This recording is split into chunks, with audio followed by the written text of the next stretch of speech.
بتاعتي وانا بوصفها. شوف الدنيا متركبه على بعض. يبقى لازم ابقى عامل حساب ان ضغط الاختبار بتاعي، طرق المواسير بتاعتي والفيتنجز تستحمل ضغط الاختبار. يبقى ما اقومش عامل ايه؟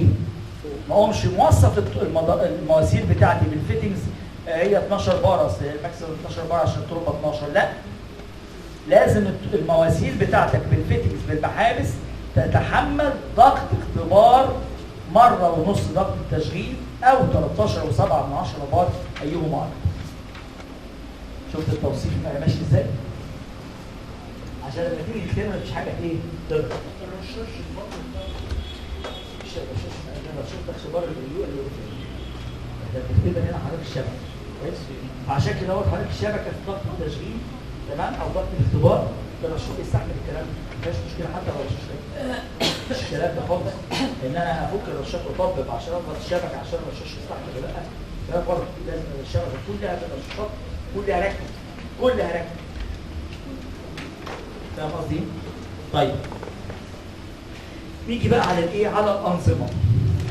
الانظمه بتاعتي بصوا هنا يا جماعه، ادي ايه؟ ادي شبكه الرشاشات بتاعتي صح؟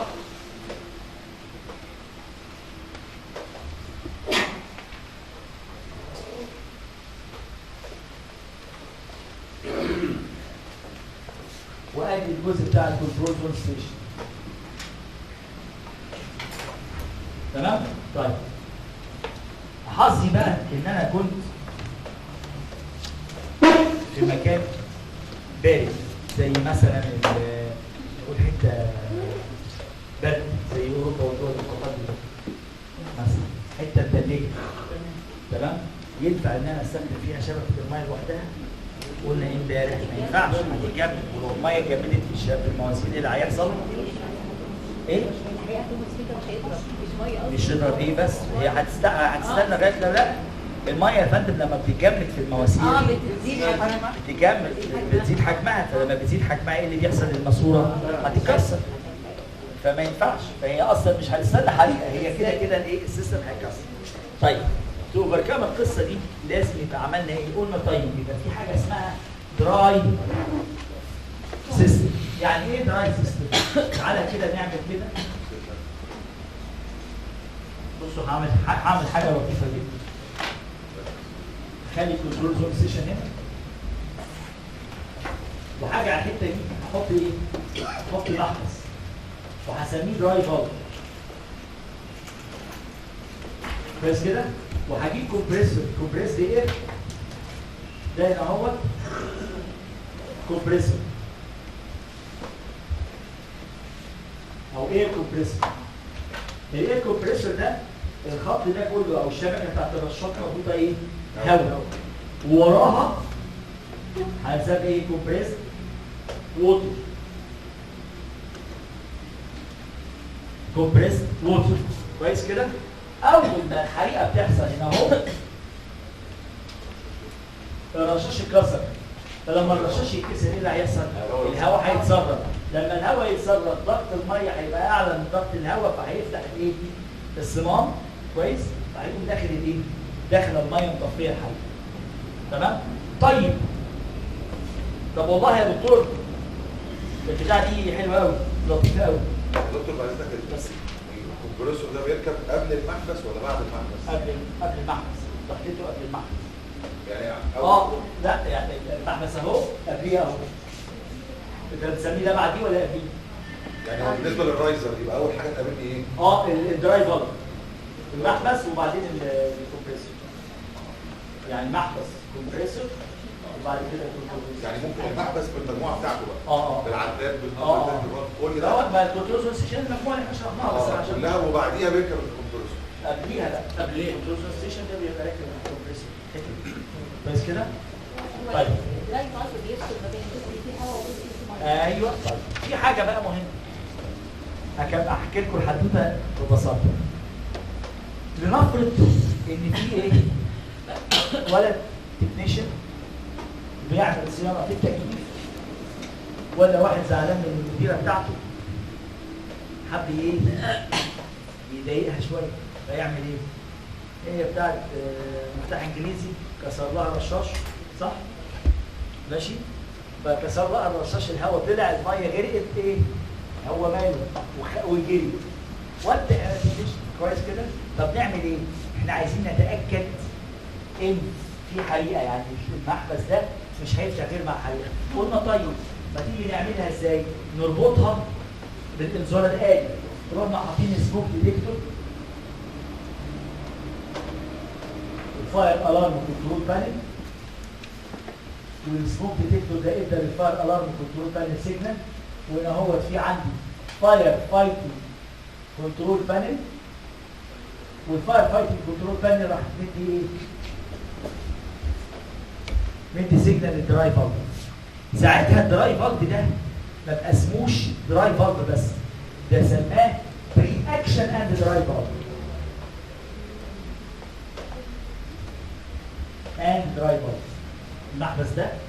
المحبس ده بياخد ايه؟ بياخد سيجنال من فين؟ من الانذار الآلي. طيب لان هو سنجل اكشن ولا دبل اكشن؟ سنجل اكشن. طيب مش دبل نوك زي الغاز، فانت هنا هو الغاز دبل نوك ده لازم، هنا هو مش لازم يبقى دبل نوك، ممكن سنجل نوك، مفيش مشكله على حسب ما انت شايف خطوط الايه؟ المكان هنا الكود ما بيمنعكش. فممكن تعمل ايه؟ تخلي البري اكشن فالف كويس، يا اما سنجل نوك سيستم، او حط كمان هيت ديتكتور لو انت عايز يعني كويس، وايه؟ ويبقى دبل نوك سيستم. تمام؟ ادي الايه؟ ادي البري اكشن فالف مع الديليوج. طيب واحد جه قال لي ايه؟ طب يا دكتور ما ينفعش مثلا محبس، يبقى ده سيستم بنسميه، السيستم ده هنسميه بري، ده اول واحد. يبقى لا سوري، السيستم الاولاني خالص انواع السيستم اللي هو السبيكر سيستم، الويت بايب سيستم.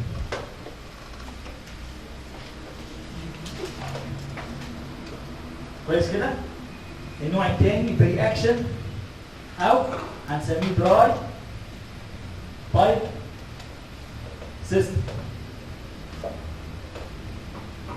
انا شرحت اهو كان الويت بايب سيستم هو يا جماعه، الويت بايب سيستم ده اللي هو لوحده خالص بتاع الكنترول ستيشن لوحده.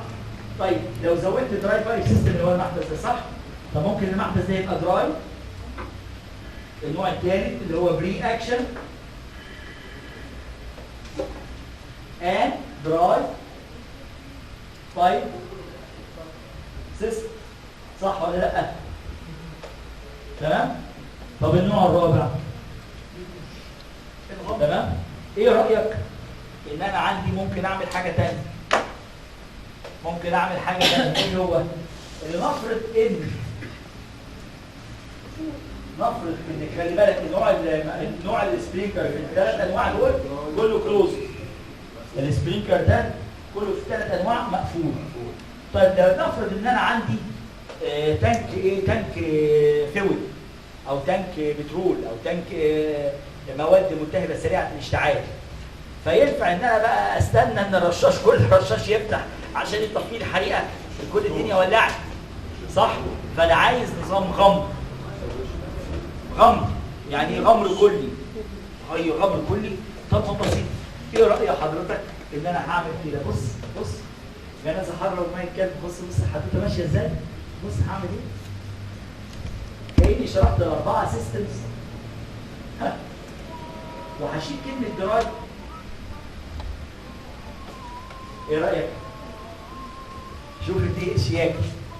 وهسمي بدل الدراي فالف هسمي بري اكشن اند ايه؟ ديليوج فالف. وده يبقى ايه؟ اوبن سبرينكلر.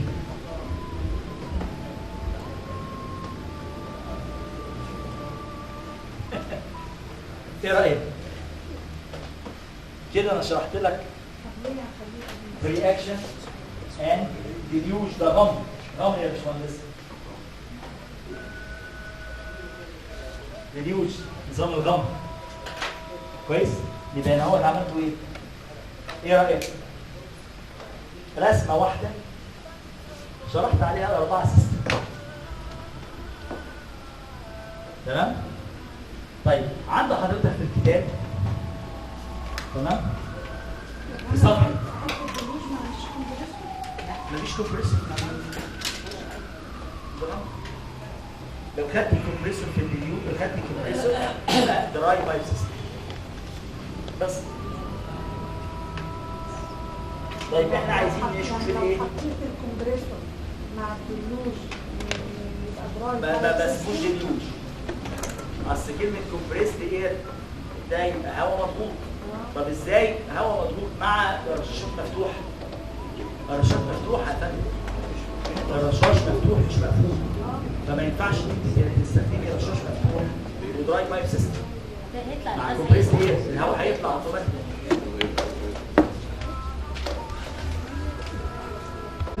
صفحة 9 صفحة 9 اللي هو الشرح بتاع الايه الانظمه اللي هو السبرينكلر سيستم تايبس اللي هو الويت بايب سيستم الدراي بايب سيستم البري اكشن اند ديليوج سيستم واشكالها موجوده في صفحه 11 صفحه 12.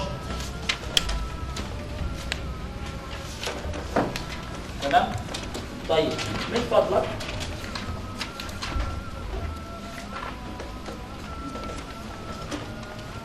البري اكشن سيستم عندك 3 انواع. البري اكشن سيستم عند حضرتك 3 انواع. لو سمحت طلع لي منهم ال3 انواع في البري اكشن سيستم.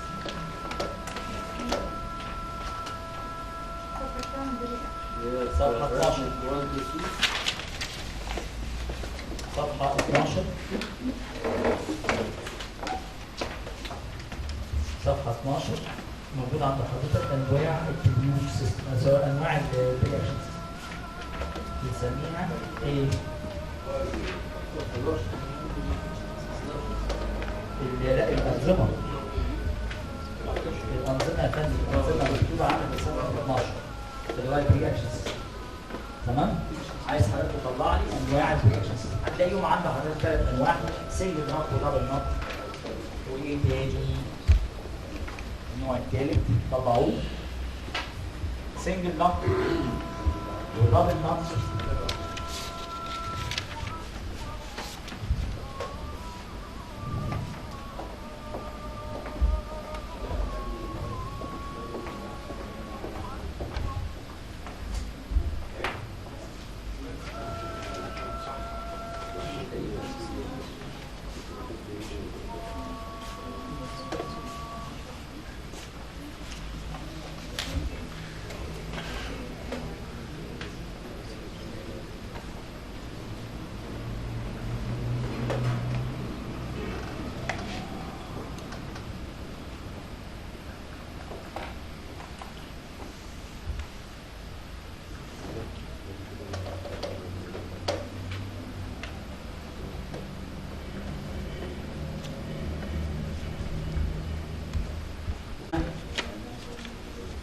انواع البري اكشن سيستم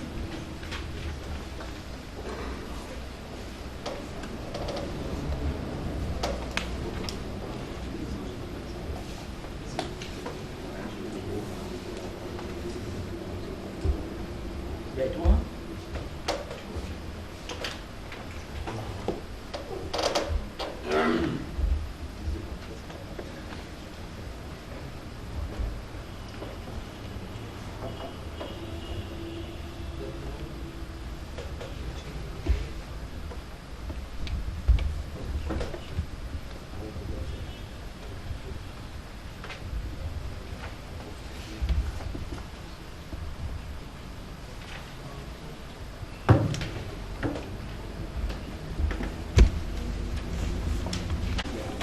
صفحة 39 صفحة 39 حضرتك اللي هو الشرح بتاع البري اكشن سيستم ده هتلاقيه في شابتر 13 شابتر 3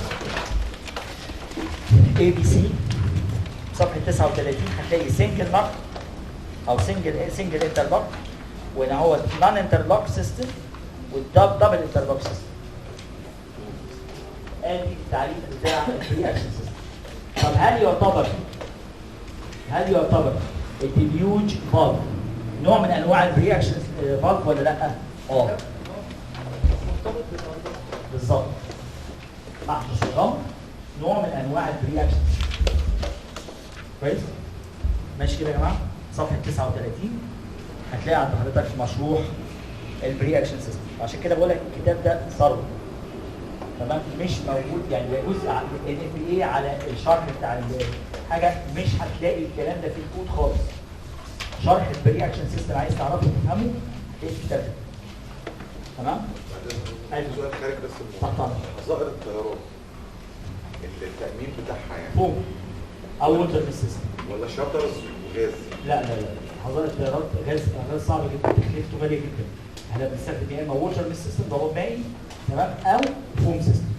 والضباب المائي بيشتغل مع الفوم، بيبقى نص فوم ونص فوم من تحت في بطن الطياره، ووتر ميست من فوق، عشان تكلفه الفوم الهاي اكسبانشن فوم غاليه جدا. يعني بيستخدموا له رشاشات؟ طبعا. الحظائر دي عاليه جدا. ايوه يا فندم، ايوه يا فندم، انا بقول لحضرتك بستخدم ووتر ميست سيستم، هاي بريشر ووتر ميست يعني هو الموجود حاليا او لو بريشر ووتر ميست اللي بيستخدم ده. لا بيبقى مونيتور فوم مونيتور ده بيشتغل بلو اكسبانشن فوم، كويس، منطقه زي مثلا 30 سم متر، كويس، عشان بطن الطياره لما بتنزل الفيول يبقى انا عندي الفوم مغطي سطح الارضيه كلها، بس يبقى كده مش هيحصل لي حريقه من تحت. الحريقه بقى بتاع الطياره من فوق انا كده بغطيها بالووتر سيستم بضباب مائي. ليه؟ لان الفوم عيبه مشكله انه ستيكي، بيلزق، فلما بيلزق بيدمر اجزاء كتيره في الطياره. تمام؟ فعشان كده انا ما بفضلش استخدم فوم. دلوقتي الحاجه الجديده ان انا بستخدم فوم على ميه، اللي هو الووتر ميست ضباب مائي مش ميه. ووتر ميست من فوق، ضباب مائي من فوق،